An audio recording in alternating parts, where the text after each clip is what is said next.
కాళ్లలో నొప్పి, నరాల వాపు వంటి లక్షణాలతో బాధపడుతున్నారా? వెరికోస్ వెయిన్స్ లో అత్యాధునిక చికిత్స ఏవిస్ వాస్కులర్ సెంటర్. నమస్తే, నేను మీ జాహ్నవి. మనతో ఉన్నారు మన జగన్ గురూజీ. మాట్లాడేద్దాం. నమస్తే గురూజీ. నమస్తే తల్లి. గురూజీ, సమాజం ఎట్టుపోతోంది, అసలు ఏమైపోతున్నాం ఏంటి అర్థం కావట్లేదు. ఆడపిల్ల పుడితే అదృష్టము, ఆడపిల్ల లక్ష్మి, గర్వపడండి, సంతోషపడండి అంటున్నారు. నిజంగా చాలా ఆనందపడతాం, చాలా హ్యాపీగా కూడా ఉండాలనుకుంటున్నాం. ఈ రోజుల్లో ఆడపిల్ల అబ్బాయా అమ్మాయా అసలు వివక్ష లేనే లేదు. కానీ అసలు ఆడపిల్లని కన్న తర్వాత పెంచడం, ఆ పిల్ల ఎదిగి పెద్ద అయ్యి మళ్ళీ ఉద్యోగం చేసి అదంతా అయ్యే వరకు కూడా గ్యారంటీ లేని జీవితంలో ప్రస్తుతం మనం ఉన్నాం. సో నిన్న నంద్యాల సంఘటన చూసే ఉంటారు కదా. అంటే అమ్మాయి 3rd క్లాస్ చదువుతుంది. ఏం తెలుసు అసలు, ఒక 6-7 సంవత్సరాల పాప, చిన్న పాప. ఆ పాప మీద మళ్ళీ మైనర్ బాలు సామూహికంగా అత్యాచారం అంట.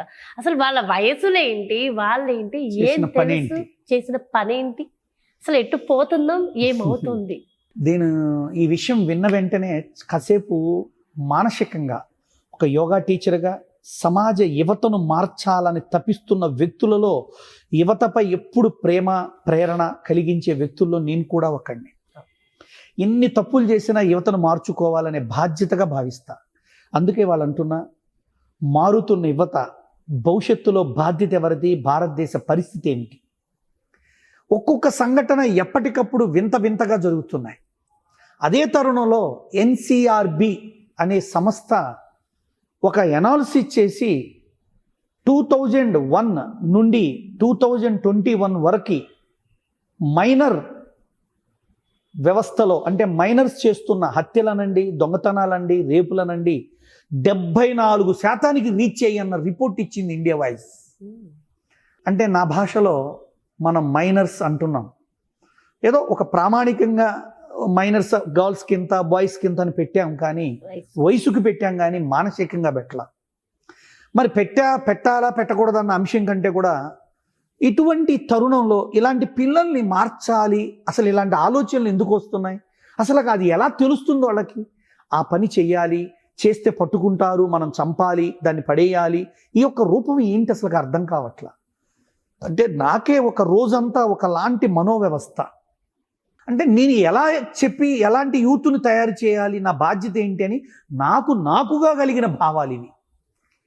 అందుకే దీంట్లో బాధ్యత ఎవరిది అంటే అక్కడ ఆ పిల్లలు ఆ సంఘటనే కాదు, ఇవాళ పిల్లలు చాలామంది వేటికి ఇష్టపడుతున్నారు, ఏవి కష్టాన్ని కలిగిస్తాయో, ఏవి దురదృష్టకరమైనవో వాటినే ఇష్టపడుతున్నారు. ఏవైతే తల్లిదండ్రులు మంచి జీవితాన్ని ఇద్దామని వాళ్ళు చెమట ఓర్చి కష్టపడి పిల్లల్ని తీర్చిదిద్దడంలో వాళ్ళ వంతు వాళ్ళు ప్రయత్నిస్తున్నారో వాటిని ఓవర్కమ్ చేసే అంతగా స్నేహితులనండి, సమాజం అనండి, మాధ్యమాలనండి, సినిమాలనండి ఎఫెక్ట్ అవుతూ ఉన్నాయి. ఇందులో నో డౌట్. ప్రతిదీ తల్లిదండ్రులే చూడాలి అనే మాట కరెక్టే, కానీ ఎంత చూస్తే కూడా సరి చేయలేనంత ఓవర్ క్రాస్ అయిపోయిన విషయాలు ఇవాళ మీడియాల వల్ల, సినిమాల వల్ల, ఫ్రెండ్స్ వల్ల, సమాజం వల్ల, అంటే వ్యవస్థలోనే విపరీతమైనటువంటి ఇటువంటి దుష్ట పీడన చేతన విషయాలు ఉన్నాయి. అంటే చిన్నపిల్లలకే అటువంటి ఆలోచన భావము ఆ ఒక్క విషయంలోనే కాదు, ఇలా చేయాలి, అసలు ఇలా ఉండాలి, ఎంత మళ్ళీ చంపి పడేయడం. అసలు హౌ దే నో. ఇప్పుడు మా చిన్నప్పుడు మాకు ఇంట్లో కొడతారని భయంతో దాక్కునేవాళ్ళం. ఏదన్నా చిన్న చాక్లెటో, ₹1, 5 పైసలో, లేదా ఒక వస్తువు పగిలితే కూడా భయపడి పరిగెత్తుకునేవాళ్ళం. వాళ్ళందరూ వచ్చే లోపల నిద్రపోయేవాళ్ళం, వచ్చేస్తే అమ్మో తెలియసుంటే కొడతారేమో. అంటే కాలం పిల్లలకు చూడండి, వాళ్ళ రూపాయి విలువ పోయింది, మాట విలువ పోయింది, వ్యక్తుల విలువ పోయింది. దేన్ని పట్టిన కేర్లెస్గా, చిన్న చూపుగా, క్యాజువల్గా చూడటం అలవాటైంది. దీనికి నేను ఒక్కటే చోట ఎప్పుడు కూడా నేను ఎప్పుడు అంటాను, అంటే ఆధ్యాత్మికతగా ప్రేరణ అంటే నా ఉద్దేశం. ఇవాళ నేను కొన్ని వీడియోలు చూస్తూ ఉన్నాను, పాశ్చాత్య నాగరికతలో వదిలి వాళ్ళ దేశాల్లో వాళ్ళ పిల్లలకి ఇస్కాన్ అని రకరకాల ఆధ్యాత్మిక అనుబంధాలు పెంచి పిల్లల్ని భగవత్ ఆరాధన, భగవతత్వంలో పెడుతున్నారు. అవును, సరే, కొంతమంది గాడిదలు పెద్ద అయ్యాక కూడా పెద్ద పెద్ద స్పిరిచువల్లో ఉండి మాయ చేసేవాళ్ళు ఉంటారు, అది వదిలేయండి. జనరల్గా the universal way how the going.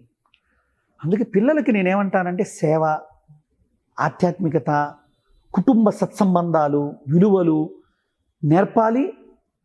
అట్లానే వాళ్ళకి వాటి యొక్క భావనను కలిగించే ఆహారాలు, విధానాలుకి దూరంగా ఉంచేటట్టు మనం ప్రయత్నించాలి.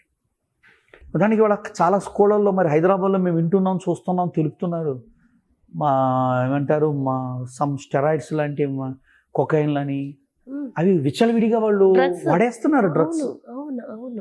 అంటే ఇప్పుడు కొన్ని స్కూళ్ళలో విని భయపడి అసలు చదువుకి పంపించాలన్న భయం వేస్తున్న పరిస్థితుల్లో ఉన్నాం. ఇప్పుడు జరిగినప్పుడు అందరం ఆలోచిస్తున్నాం, తర్వాత ఎవరికి వాళ్ళం మర్చిపోతున్నాం. మళ్ళీ ఏదో ఇలాంటివి జరిగినప్పుడు మళ్ళీ గుర్తుకొస్తున్నాం. మనం కూడా వీడియోలు ఇవ్వటం కూడా అప్పుడే ఇస్తాం. అంతే.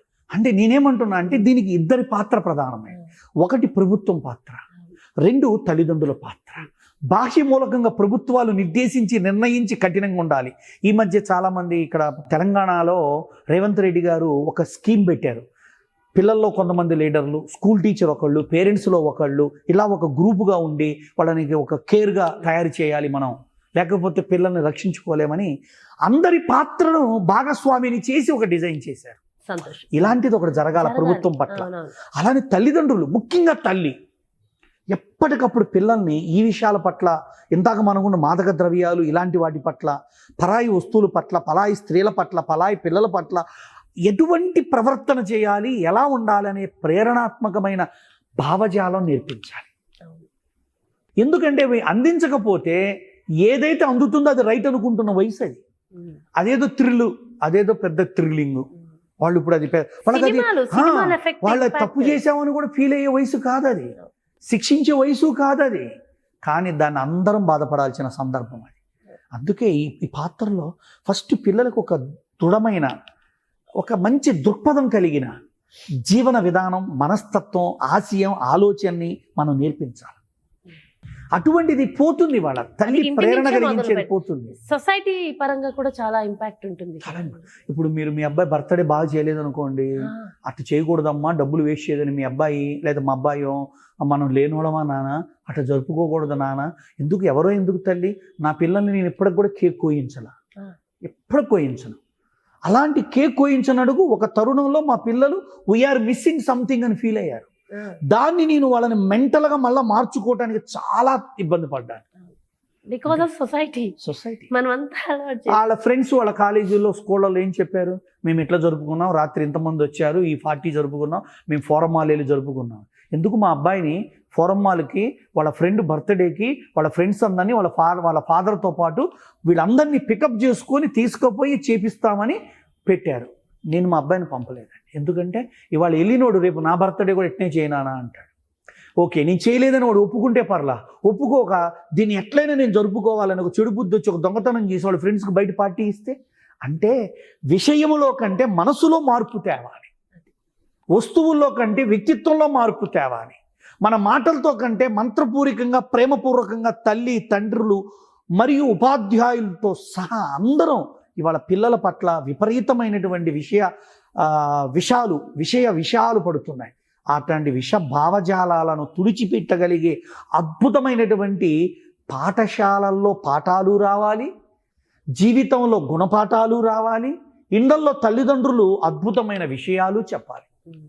ఇలా ఒకరికొకరం అందరం కలిస్తే మార్పు తెచ్చే పరిస్థితులు ఉన్నాయి. కానీ ఎవరో ఒకళ్ళం చేద్దాం, తల్లి పాత్ర ఇది, తండ్రి పాత్ర ఇది, కఠినమైన లా లేదు అనుకుంటూ పోతుంటే ఆగిపోతుందేమో కానీ ఆగదేమో కానీ దీనికి అంతుండదు. ఒకప్పుడు ఎందుకు లేవు, ఇప్పుడు ఎందుకున్నాయంటే మనమే. అట్లనే పిల్లల్లో ఇంకొకటి, ఇప్పుడు వచ్చే ఆహార పద్ధతులు అంత మంచివి కావు.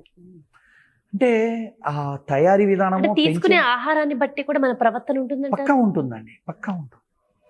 ఆహారం అంటే తినేదే కాదు, మన మనసుకు మనం అందించే విషయం కూడా ఒక ఆహారమే. యోగ శాస్త్రంలో కర్మ అంటే శరీరంతో చేసేదే కాదు, కర్మ అంటే మానసిక స్థితి నుంచి చేసే ఆలోచన కూడా కర్మ కిందకే వస్తుంది.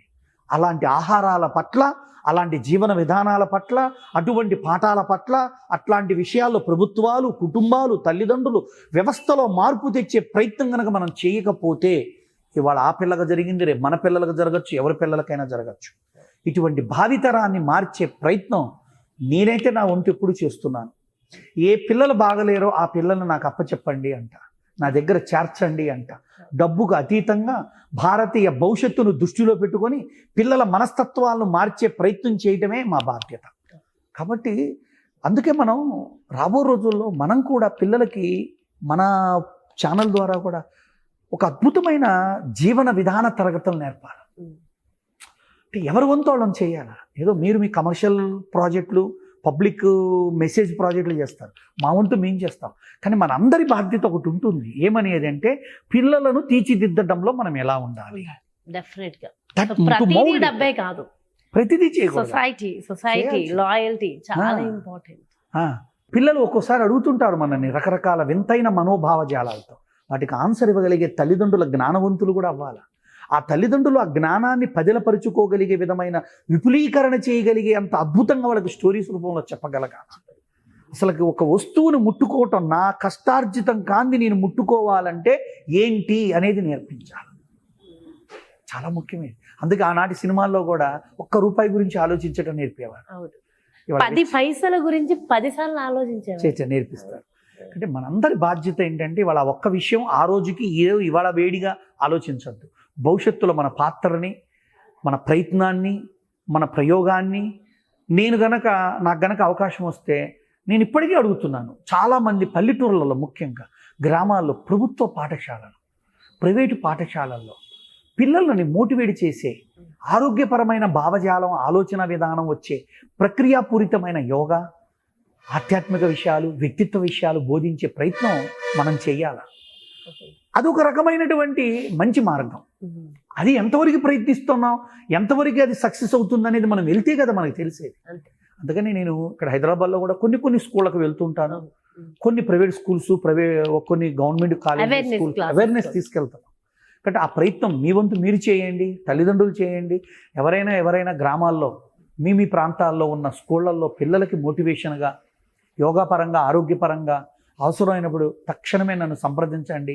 నా వెసులుబాటు కాలాన్ని బట్టి 1 రోజు 2 రోజులు, ఉదయం సాయంత్రము పిల్లలకు అద్భుతమైన జీవన విధానం, ఆహార విధానం, మానసిక విధానం, ప్రవర్తన విధానాల పట్ల మనం నేర్పాల్సిన బాధ్యత మనమే నడుం కట్టుకొని ముందుకు అడుగులేద్దామని భావిస్తూ మీ అందరికీ తెలియచేస్తూ సెలవు. జై గురుదేవ్. చాలా చాలా చాలా సంతోషం. ఎందుకంటే ఇలాంటి మోటివేషన్ చాలా అవసరం.